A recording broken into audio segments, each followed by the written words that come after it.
Hi, my name is Amy Morrison. I will be performing a monologue from Marcus is Walking by Joan Ackerman, the role of Caitlin. I'm not going to do just fine. I'll tell you that right now. I'm going to freak out. I haven't been here in 2 years, not since it happened. Now it takes me 6 hours to drive to Boston on back roads, an extra 2.5. Did you know that 1 out of 8 women have panic attacks? 1 out of 8. That's a lot of panic. I know it's psychological. I know it's all in my head, that I can control it. But can you take your hand off my thigh, please? I'm sorry. I like your hand. It's just a little distracting. Yeah, it's like the road freezes in freeze frame. Things stop moving as a video, and my mind just jams in this ozone warp, and it's exhausting. It's like I'm towing the car with my brain. And I can't breathe, and I just get disconnected from my body, and I think I'm gonna pass out. I never have passed out, but I think I will. If there's a breakdown lane, it doesn't happen. If there isn't, it's indescribably awful. Zach, could you please stop chewing on my ear? It's kind of noisy.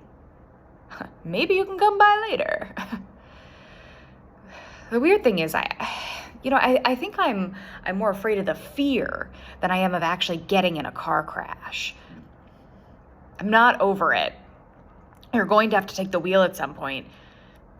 It recently occurred to me that maybe it's not so strange to have a panic attack in this situation. Maybe something in my brain knows something I don't know, like it's protecting me, something, I mean. Up until this century, human beings couldn't go faster than like 5 miles an hour? Unless they were being thrown from an ox or a horse or a castle or something. When you think about it, humans have traveled very slowly for a long time. So when going 60 miles per hour, even 40 is a profoundly unnatural thing to do. So maybe some part of my brain realizes this, and it's like, what are you doing?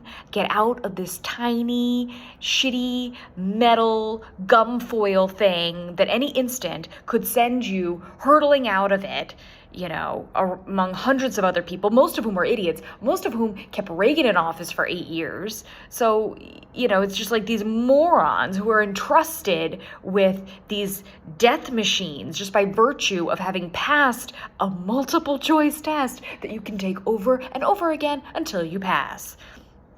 So when you think about it, people really have panic attacks in like very logical places, like elevators and airplanes, cars, profoundly dangerous places.